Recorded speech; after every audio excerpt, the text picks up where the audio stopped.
So this afternoon I was looking through my social media, and I came across this clip showing Dr. Kiiza Besigye along with about 20 or so other individuals leading a protest, so to say, on the streets of Kampala.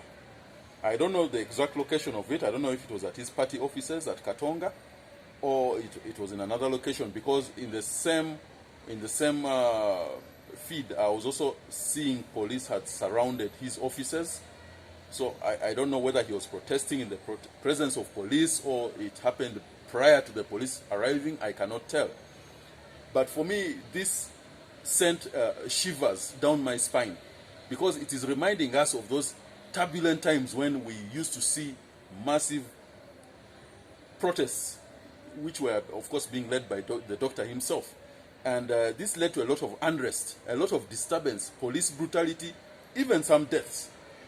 We feel that that is not the right way to do things, because ever since the beginning of COVID-19, there has been ample opportunity for prominent people like Dr. Kiiza Besigye to make their voices heard.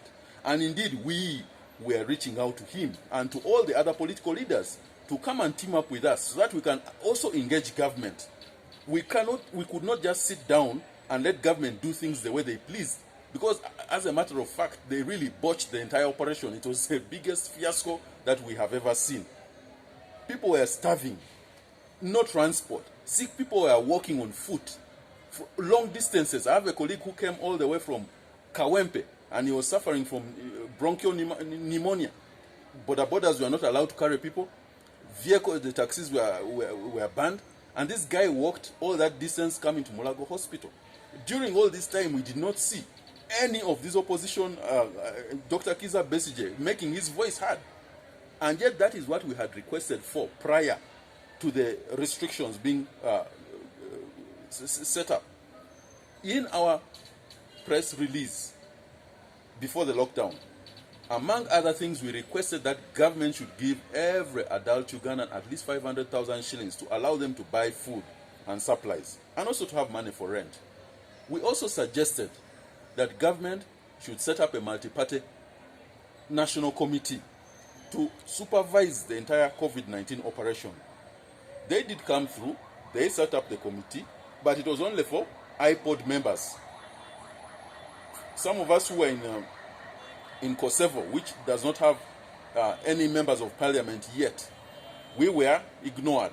So we were not invited for that, for whatever they are doing. But iPod was invited. During the launch of the food relief in Kawempe, we can confirm that DP was present, because we called him and talked to him. Dr. Siranda was present, and they had access to the Prime Minister's office. FDC should have been invited, and they were present, I believe.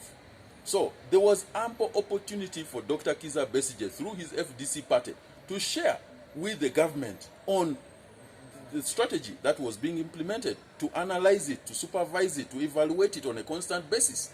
But throughout COVID-19, we did not see any of them participating. They were silent. They were silent. And now we are seeing the formation of this alliance.